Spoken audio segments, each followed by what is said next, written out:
Right, started. All right.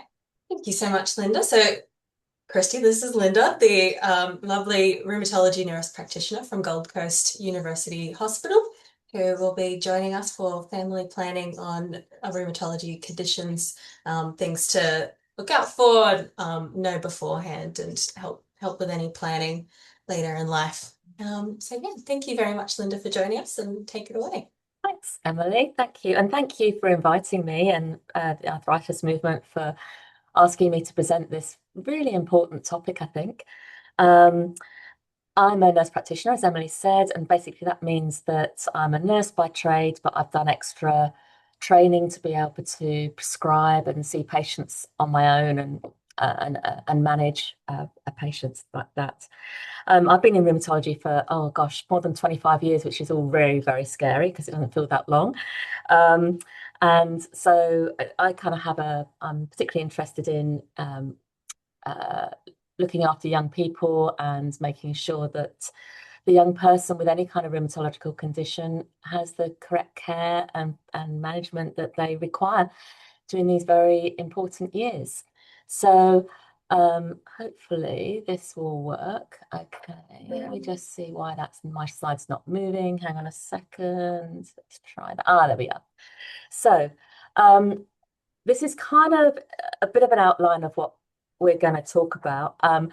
But uh, there was a lot on the agenda. There was a lot of questions that Emily put to me. So this isn't going to be completely comprehensive, okay? It's going to be a bit of a whistle-stop tour because I don't want to be talking on and on forever. Um, but what I'm hoping to do really is just to kind of give people an overview and get an idea of the sorts of things that you should be asking your specialist, and why, and that kind of thing.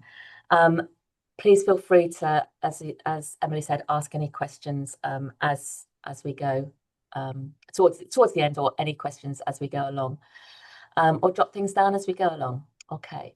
So why are we discussing this? Well, as I kind of alluded to, I think this is such an important topic. It's so important that women have a healthy pregnancy, that we maintain your health during pregnancy, and that you're well, and we get a very well baby at the end of it. Um, it's often a very taboo subject when we talk about anything to do with sexual health or sex in general. People suddenly feel very embarrassed about it all and feel that they don't want to uh, ask their specialist, or they feel that yeah, they're embarrassed and what have you. Um, well, this is so important that family planning and knowing what you're doing is essential.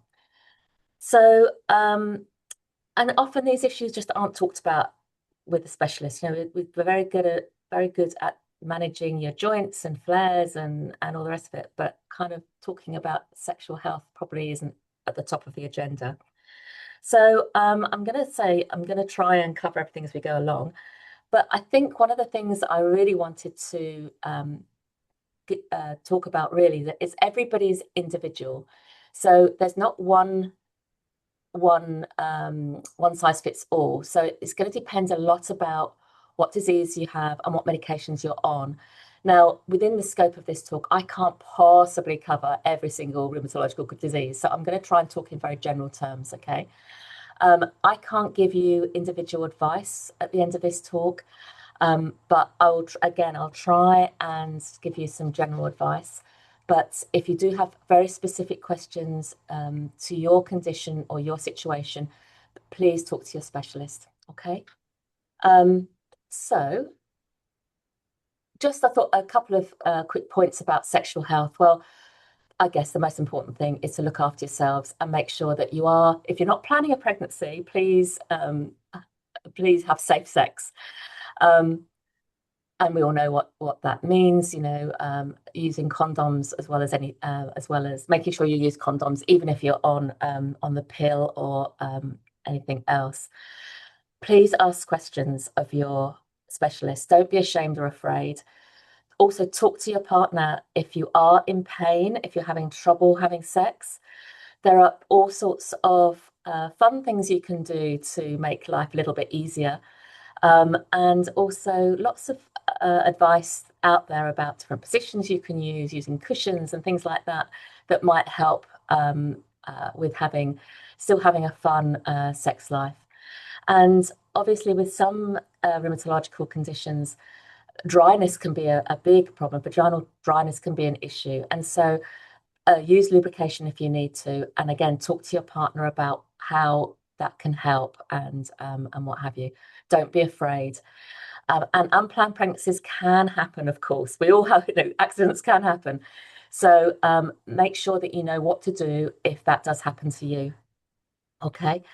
Um, and obviously, sexually transmitted diseases are something to be aware of, and also not to be afraid to question anything unusual or that you're not expecting to see down below, that you can go and talk to your GP about. Okay. So just a little bit about sexual health. I thought I'd also just have a quick slide here on contraception. That long-acting reversible contraception is the best. So something like intrauterine device, it is probably the best type of contraception that you can use. But something to be aware of, that if you're taking the pill and it's an estrogen, mainly estrogen pill, that there could be an increased clotting risk in some diseases. So, for example, in lupus, or if you have active inflammation, or in people with other kind of risk factors of clots, we've got to be a little bit careful about if you are taking the pill. So please talk to your GP, talk to your specialist if any of these things may be relevant to you. The other thing to consider is that there are some drugs out there that could decrease the level of contraception. So, for example, a drug called mycophenolate could reduce the how well the pill works. And so, again, it's important to talk to your specialist if you're not sure, or talk to your GP about whether you are on anything that you need to be aware of when we're looking at contraception. Okay, so that's obviously very important. Does everything all make sense so far? I'm not confused anybody. Okay, good stuff. So moving on to kind of family planning. So this is kind of I've gone from prevention of pregnancy and now thinking about planning. So pre-pregnancy planning is so important. And we're talking here about 3 to 6 months before you want to fall pregnant, ideally. And this isn't just women, we're talking about men as well. So both genders, if you're thinking about pregnancy, 3 to 6 months beforehand. And have a list of questions that you want to ask your specialist about. So if any of the things we're talking about today just rings a bell and kind of thinks, actually, that's something that may be relevant for me, jot it down now. Even if you're not thinking about pregnancy for a good couple of years, start thinking now. Because if you're well informed about what is ahead, then that's really going to help you and your partner's decision making. Now, obviously, medications that we use with rheumatological conditions, we use all these different kind of medications, which can be a little bit complicated at times. But some of the medications are going to be fine for pregnancy and breastfeeding, some of them not so much. Or some of them we need to stop for a good while before you get full pregnant. Some of them you can stop within pregnancy. So it is going to be really dependent on what you're taking. And we also need to think about any medication that you're taking that you just buy over the counter. So this isn't just the methotrexates or the sulfasalazines, but we're also talking about anti-inflammatories like Brufen and Nurofen. Some of those medications may not be suitable for you when you're pregnant. We may need to think about swapping medications over from one thing to another, the things that are safe for you to use in pregnancy. Excuse me. So that's something we need to think about early. And this is something that we will talk about in a few slides' time, which is that if you are well and your disease is under control, you're more likely to fall pregnant. So the idea is that you are well and everything's under control, and that improves the chances of you getting pregnant. If you're on high doses of prednisone, that can reduce fertility. So it's important that we get you to, if you are on steroids, prednisone, that we get you onto a medication that is good for use in pregnancy and breastfeeding, so we can reduce that prednisone down to a more manageable level. Um, then there's going to be things like, do I want to go private? Do I want to go public when I'm pregnant and for my obstetric care? So that's something that you need to talk to your specialist about, and also perhaps your GP, and they might be able to guide you which way will be best for you to go. So again, that's going to depend a little bit about what disease that you have, what your risk factors are, and that you may well need a high risk uh, management plan, or you may be fine just to be managed ordinarily. And that's going to depend on your individual case. There may be times when you need to do some genetic testing. And again, that's going to depend completely on what disease that we're talking about. So again, individually, you need to talk to your specialist about anything like that. I will cover a little bit about that a bit later on. So then I thought we'd talk about specifically men and women, because there's going to be differences here. Okay. So when we're thinking about men, and you may see the term sperm DNA, that just means that the sperm doesn't work properly, so it won't fertilize the egg. So if you see anything written down about a medication that will affect the sperm DNA, that's what it means. This that does not cause birth defects in itself. Okay, so it's the fact that then it will be problematic getting pregnant. With drugs like sulfasalazine, I'm just going to give you a few examples of drugs that are commonly used in a few different rheumatological conditions. So sulfasalazine being one of them. This can reduce sperm counts, but it's reversible. And we don't recommend you stopping sulfasalazine if they're trying to get their partner pregnant. But if the partner is not pregnant within 12 months, then it's probably worth stopping the medication. And certainly, if their partner is over 35 years and not pregnant within 6 months, it's probably a good idea to stop it.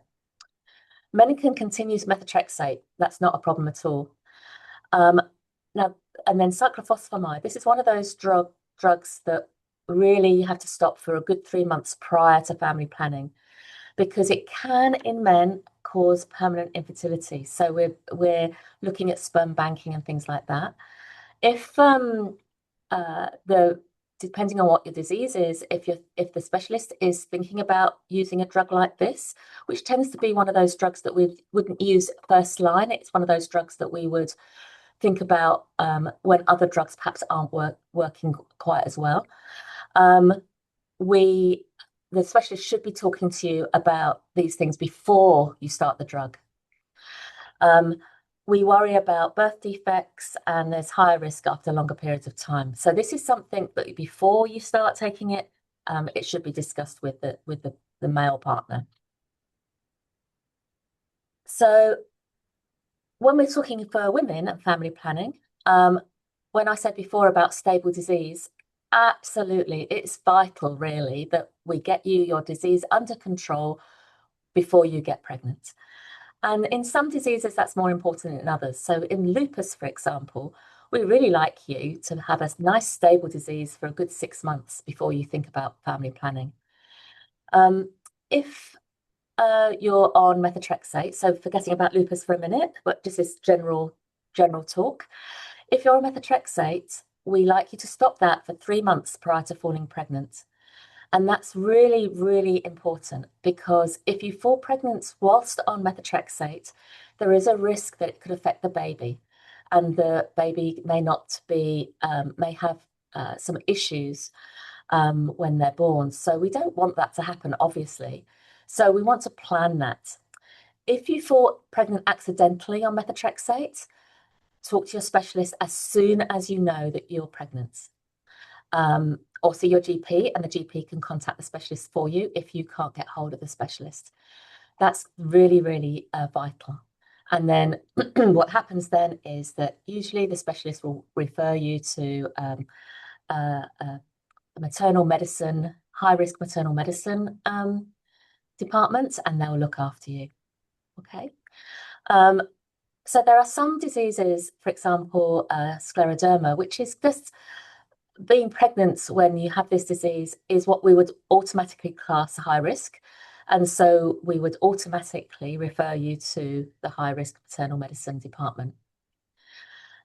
I talked about cyclophosphamide for men on the previous slide. For women, it's a similar kind of situation. We really want you to be off that for 6 to 12 months prior to falling pregnant.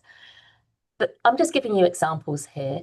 Again, I can't stress highly enough that just check with your team because it's going to be individual to you.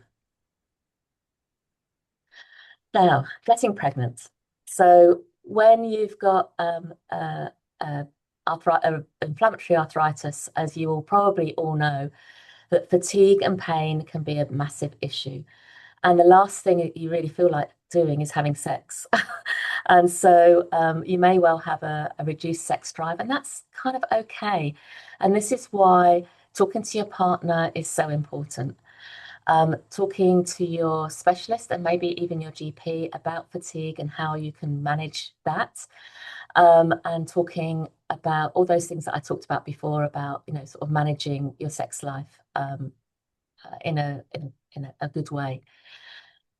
If your disease is out of control, that can reduce fertility. And that's why I've been talking about making sure that your disease is under control before you think about getting pregnant. Obviously, that's not always possible. And so we just manage things as we can. I've talked a little bit about medications, and I will talk about that a bit more a bit later. Um, just a quick note about women with rheumatoid arthritis. It can take a little bit longer to conceive than women without rheumatoid. We don't really know why that is. So it can take longer than 12 months. And so if you're kind of family planning and you're thinking about your age and perhaps your work life balance and things like that, it might just be a good idea to sort of factor that in, that it might just take a little bit longer than the usual, sort of 6 to 12 months. So just keep that in the backs of your minds, that it may happen that your first month trying, but it might be a little bit longer. If you have lupus and you have kidney disease with lupus, then that's just something else just to be aware of, and that we will just keep a closer eye on you if that's the case. It's not impossible to fall pregnant, and it's not impossible to have healthy babies. I've got a couple of ladies that we've taken through pregnancy 2 or 3 times now. So it's not an impossibility, but it's just something that we're very aware that it's not may not be an easy journey. So we like to take special care with you guys. Just a quick note on risks. One of the questions I think on the list that Emily gave me was, can I still have children? Well, I think I've shown already that yes, of course you can.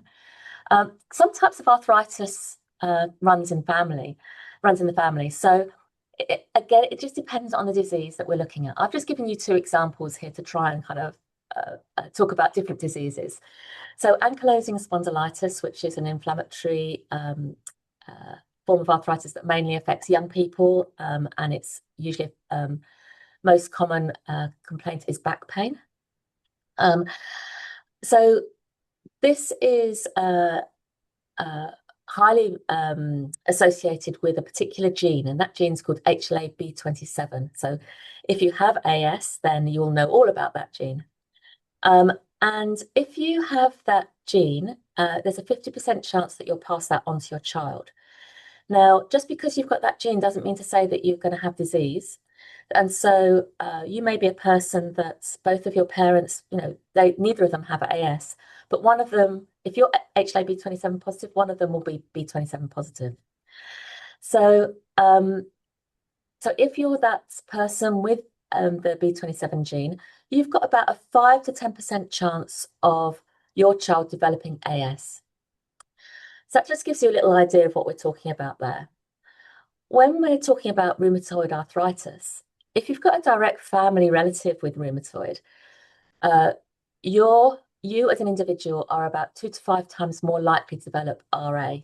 So if you're the person with rheumatoid and you're thinking about a child, then that's your risk of passing that on to the child. Now, again, every disease is different, and the genetic risk is going to be different for you depending on what gene you have and things like that. So if you want to know more about that, have a chat with your specialist.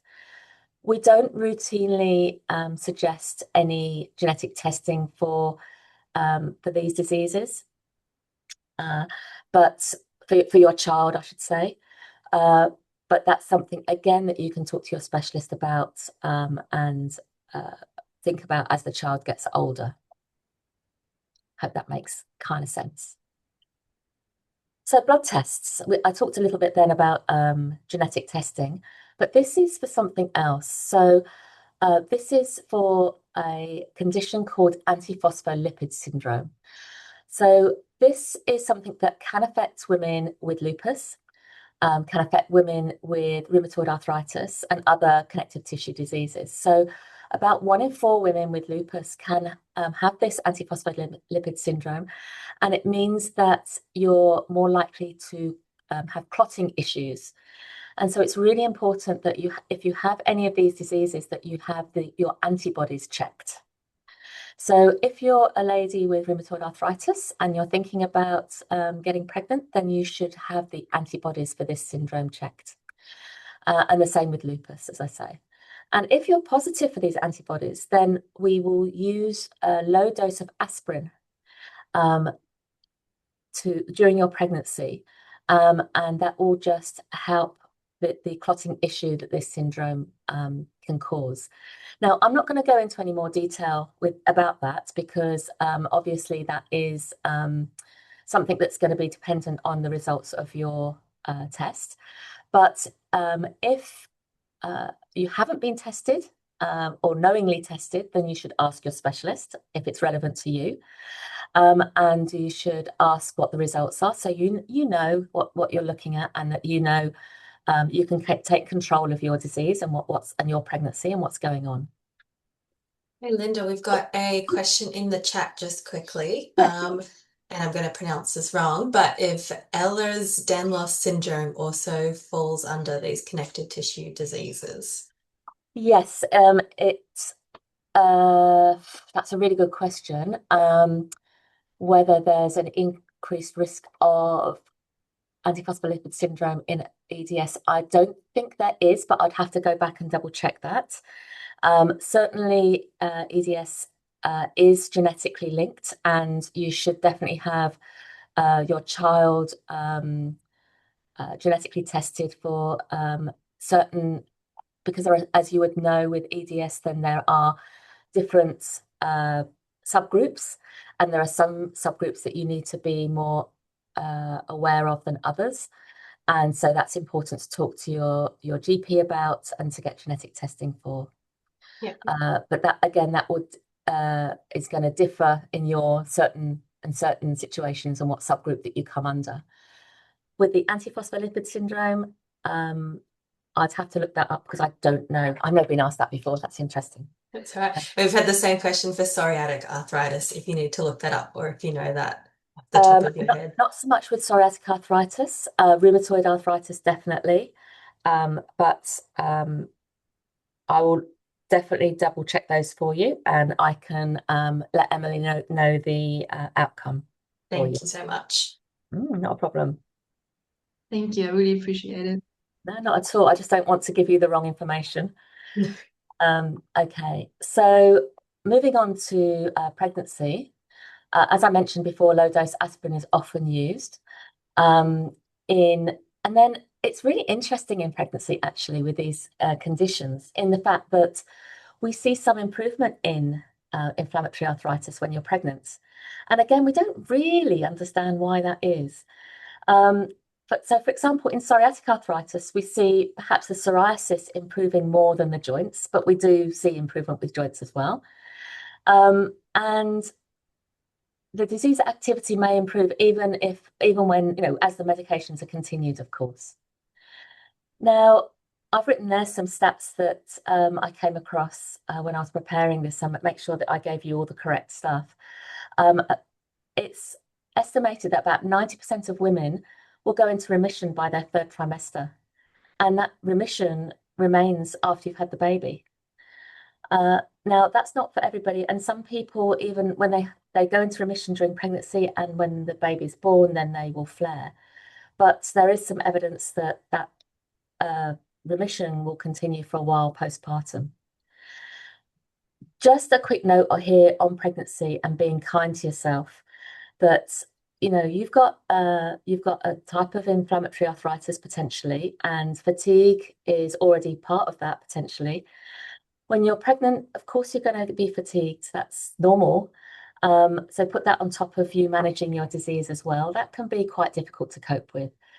And stress and anxiety is normal.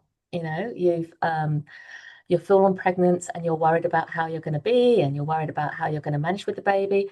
And so please talk to your specialist and GP about any stresses or anxiety that you may have. And managing your fatigue is going to be really important with things like pacing. Again, I can't stress enough about talking to your partner and your family members, your friends about all of this, and getting their help with management. You may experience extra pain and pressure on your joints, but again, that can be normal in pregnancy. So that's not that unusual. But for you, it may be more. So hydrotherapy is a fantastic exercise to do, because in the warm water, you're well supported. And so that is a really nice way of keeping active, keeping the pressure off your joints for a little while.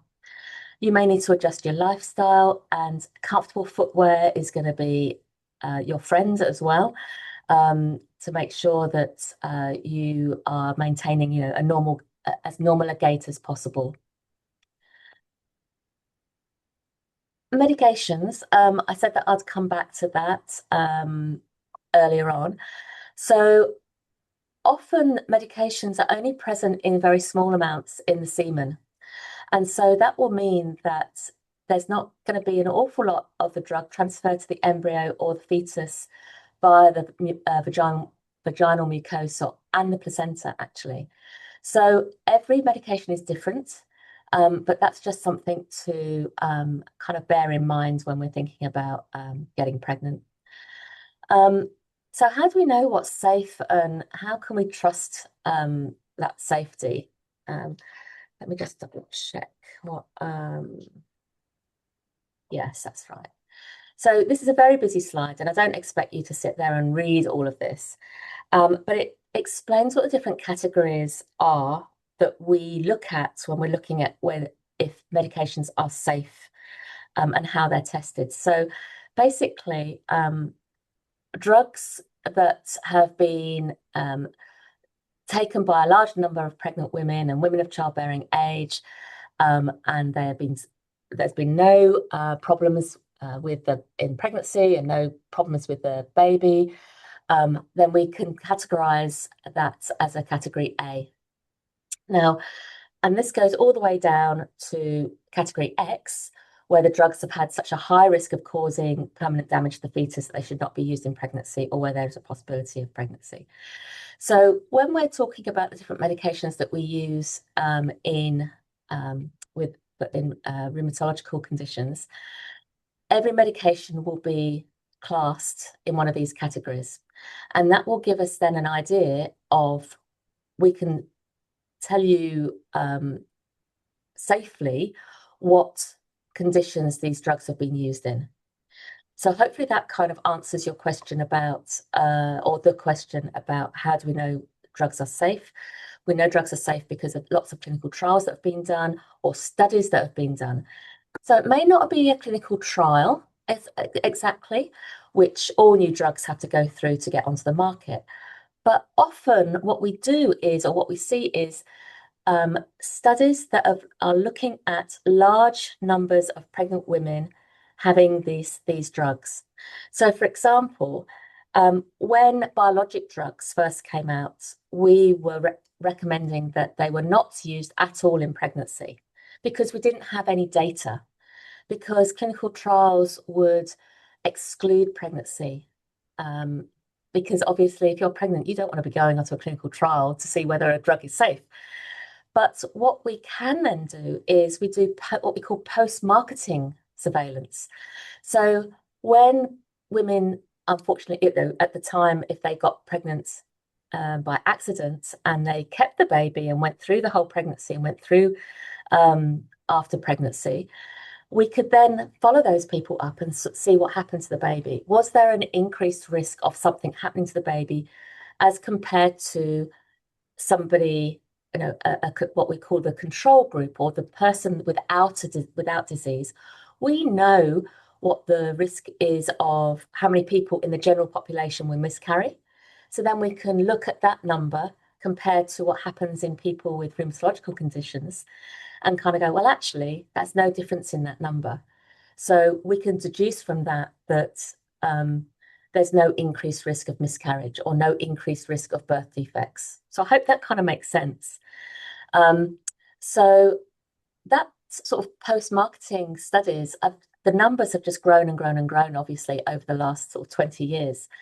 And we know now that in some drugs that we use for other conditions, like, for example, Crohn's disease or inflammatory bowel disease, we know that actually women have real trouble getting pregnant in those conditions if their Crohn's disease is not under control. And so now we know that these women continue on their medication during pregnancy, and they don't have any issues, and they fall pregnant quicker because their disease is under control, and they carry the babies easier because their disease is under control, and they may stop the drug depending on what it is towards the end of their pregnancy. But we've got all that data now, which we could carry across into rheumatology, which is then very reassuring and really helpful to us. And we can then talk to you guys about that and give you that information. So that's really helpful. So hopefully that kind of answers a few questions about how we know what is safe and what's not safe. I just did this little table about sort of pregnancy and breastfeeding with some of the kind of the drugs that we most commonly use, I guess, in rheumatology. So some of them I've alluded to already. And although I've put breastfeeding yes or no, it's safe or it's not, of course, breastfeeding is always going to be a personal decision as whether that's something that you want to go ahead with or not. But it kind of gives you an idea here of what is okay or what's not. But as I said before, always talk to your specialist or your GP, and they will be able to have a look at that table and tell you what category the drug comes into. Okay.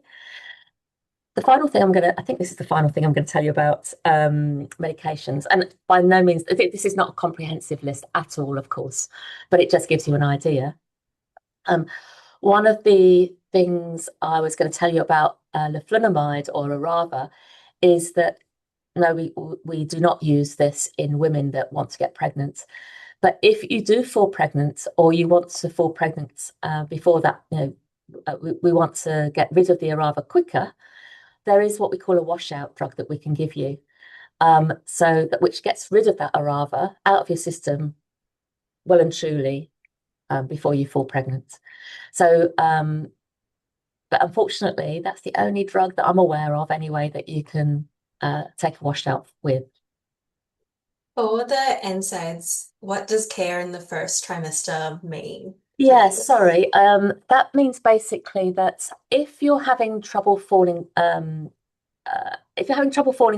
and you're on a non-steroidal like Brufen or Mobic, naproxen, there's many of them, then you're taking that drug, then we would recommend you stop it because it may be affecting your ability to fall pregnant.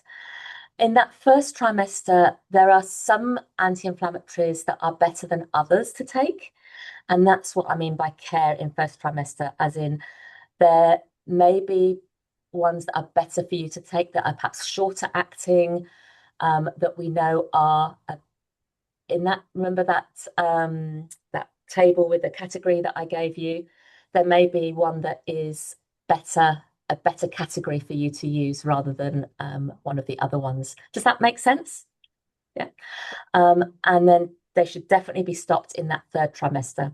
And for those of you that aren't don't know about trimesters, it just means that the first trimester is the first 3 months of the pregnancy, the second trimester is the next 3 months, and the third trimester is the final 3 months, which altogether makes 9 months, of course. So that's what I mean by first, second, and third trimester. You probably all know that anyway, but just in case, you can't presume. Okay. But obviously this prednisone dosing and stuff, you should take advice about that when you do have the baby. Okay, moving on to childbirth. I feel like I've been going on forever, so I hope you're not all falling asleep. But childbirth, well, of course, everybody's different. So there's no one rule that will go across every woman that goes through childbirth. So again, I would highly recommend that you talk to your obstetrician about labour and delivery. And also things like position during childbirth, depending on your disease and what is, what affected joints you have, there may be better positions than other positions during childbirth. And just make sure that your obstetrician knows that or your midwife knows that, because it's different for everybody. So are you able to have the baby vaginally? Well, yes, absolutely. But again, it depends on your type of arthritis. So a cesarean might be the best option if the obstetrician or midwife wants to have a very planned delivery. So they know, you know that you're not going to go past week 38, for example. And so that may be the reason why you have a planned cesarean. Or it may be that if you've got ankylosing spondylitis and your sacroiliac joints are fused or partially fused, a cesarean may be the best option for you in that disease. But talk to the specialist about that.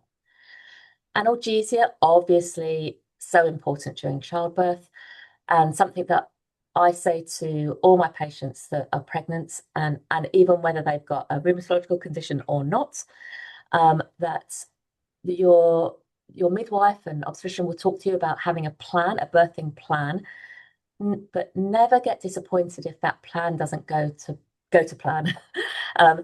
Childbirth is one of those things that we all want to do naturally, and or we want to have the best outcome. Of course we do, but we also don't want to feel like a failure if the plan doesn't go how we want it to. So absolutely have a plan. That's really, really important, but don't get too hung up on it. If it doesn't work for you, if something's not working during childbirth, don't get hung up on that and feel disappointed. It's just, one of those things, and you do the best thing for you at that time. Okay. Don't feel pressurized by anybody. Depending on your type of arthritis, an epidural may not be possible, but that's again something to talk to your specialist about. But the most important goal, of course, is that we have a healthy mum and a healthy baby. And I can't stress that enough, of course. And by taking the correct advice, that's the outcome that we all want. For the epidural, sorry, Linda, we do have a question on which types of arthritis it might not work for, or is that a very individualized question? It can be very individualized, but what I was thinking more about when I wrote that was things like ankylosing spondylitis again, where you can get fusion of the lower part of your spine, which is where they put the epidural in. And so it may not be possible for you to bend in the correct way to open up the canal where the epidural needs to go into. So that's probably the most common one. But again, it's just going to depend on whether you personally can get into the position that you will need to, which is bringing your knees up and things like that. It's just going to depend on your individual case. but chat to your specialist about that. Okay. Um, just a little bit about after you had the baby, because of course this is really, really important.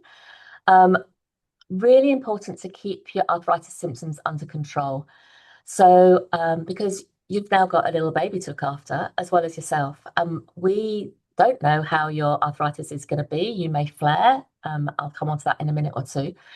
And so it is so important to know your healthcare team. Who are your people, and how are you going to contact them if you need to post birth? Okay. And that may be your GP, or it may be your rheumatology nurse if you're lucky enough to have one, or how to contact your department if you're or your specialist, depending on if you're private or public. Know your healthcare team. It's going to be so important that you have support for your family and friends. You'll know who those people are, and make sure that they give you the space that you need, which is really important, but also the support that you need and when you need it.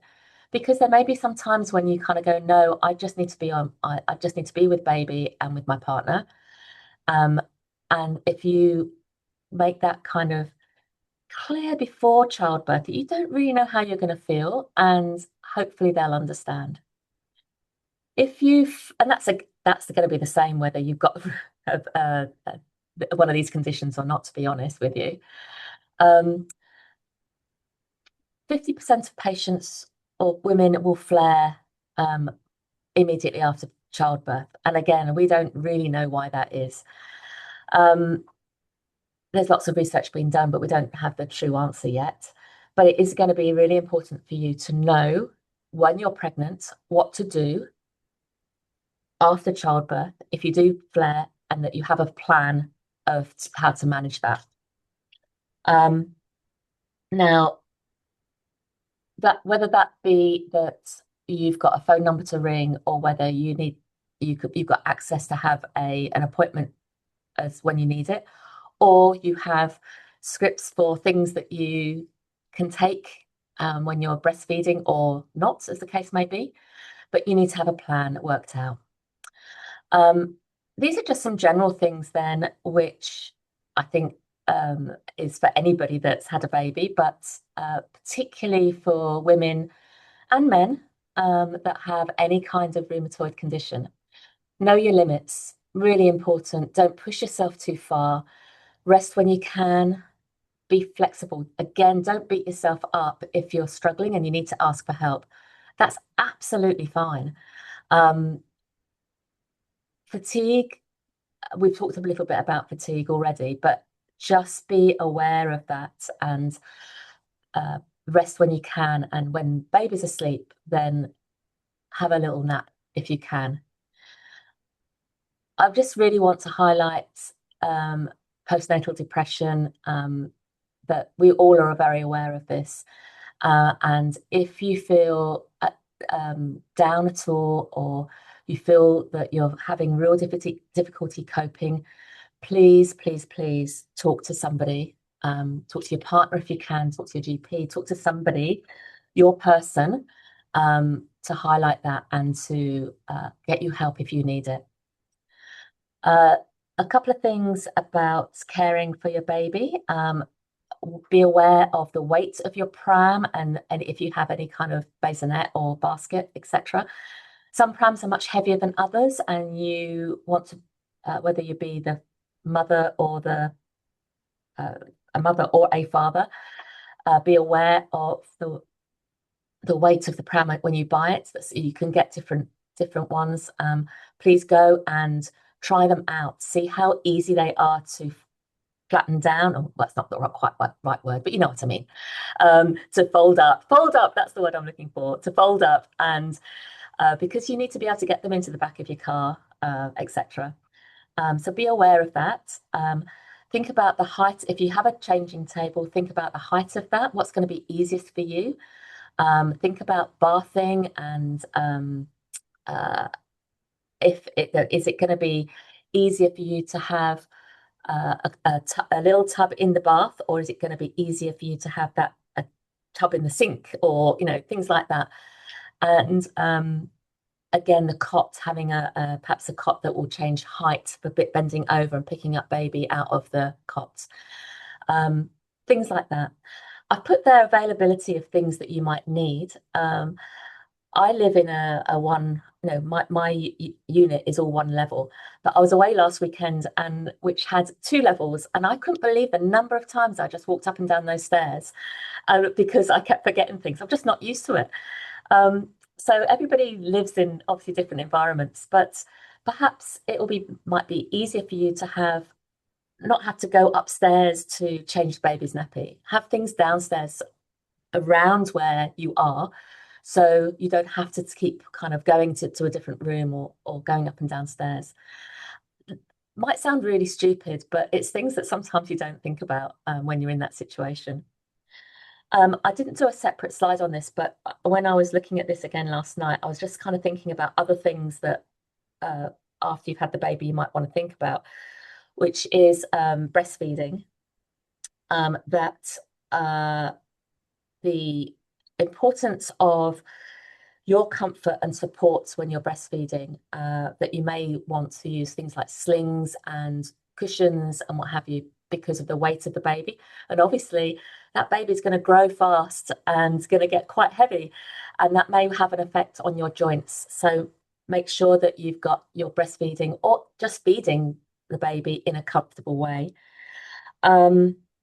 And that the guidelines are such that it's recommended that you breastfeed for 6 months exclusively, and then alongside, introduction of food for 12 months. But remembering those medications and that may well be limitations on that. So that was it, I think I wanted to say. So I've talked for much longer than I thought I was going to. But this is my final slide, and I always like to have, when I give a talk, like to have like a take-home message slide, the things that I think are the most important things of all the things I've rabbited on about for the last half hour or so. So these are what I think are the important things. So importance of planning, absolutely can't stress that enough. Pre-planning your pregnancy, being aware of your individual condition and your individual risks, and that includes your medication risks. Knowing who your healthcare team is, knowing who are your people. So if you need to talk to somebody, who can you go to? Having a plan postpartum or postnatally, so you know when you've had the baby, if you flare, what are you going to do? If you run into any kind of trouble, what are you going to do? And of course, my last message to you, everybody, is that our goal, of course, is to have a successful pregnancy with a well baby and a well mum. And that obviously is a nice note to finish on, really. And I hope that some of that was interesting and useful to you. It's very difficult. It's a massive subject. There are so many things that I could have talked to you about. I just wanted to try and give you a bit of an overview. And I'm very happy to take any questions if anyone has any. Thank you very much.